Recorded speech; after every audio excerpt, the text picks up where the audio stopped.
Well, welcome back to another story. This one is called Mischief. Worship Mischief. And it's from Karthik Sukaram, who's 13 years old. And on the map on the back, I'll show you his picture first. There he is. And on the map of India, do you see the number 6? It's down around here. That's where this story is from. Jesus is the true God, teacher said at the front of the room. 11-year-old Karthik turned to friends seated nearby for morning worship at the Seventh-day Adventist boarding school in Nagar, India. No, he isn't the true God, he whispered.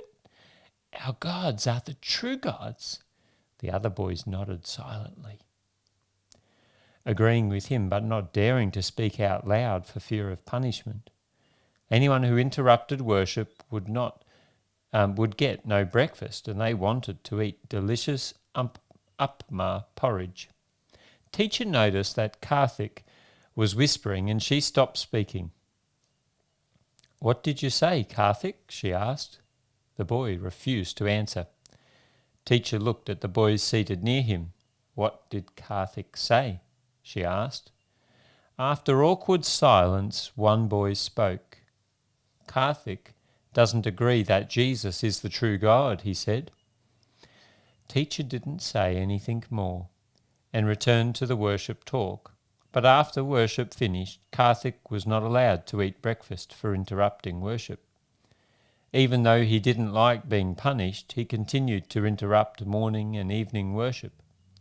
To understand why the boy interrupted worship, you have to understand something about his home life. Karthik grew up in an Indian village without a school that taught English. So when he was 11, his mother sent him to the Adventist boarding school, located about 40 kilometres away, to learn English. Karthik was not a Christian, and he didn't like the Christian school. He especially didn't like the worship programs. But one Sabbath he heard a sermon that touched his heart. The preacher called Jesus the true God who saves people from their mistakes. Karthik wanted to know more, and teacher gave him a small New Testament. He started to read a few verses every day and to pray. But then bad things began to happen.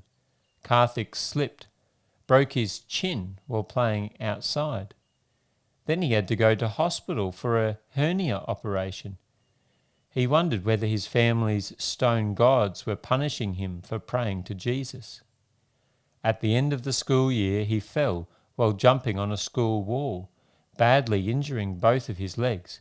He had to go to the hospital again. He announced that he didn't want to go to the Adventist school ever again. I'm not coming back here, he adamantly told Mother. Bad things happen here. But Mother wanted him to go back. She also wanted to send his younger sister to the school. Teacher spoke with the boy. I really would like you to come back, she said. Come, and things will be better. Karthik returned at the start of the school year with his little sister. He promised to give Jesus another try. I will read the Bible more and get closer to God, he told teacher. I want to stand for Jesus no matter what, and for my family to know him. A part of this 13th Sabbath offering will help Karthik's school, Seventh-day Adventist English High School in Nagar in India's state of Karnataka, construct 2 new classrooms. Well, I hope you've enjoyed hearing the story of Karthik and have learned something from it. We'll see you in the next story next week. Take care until then. Bye-bye.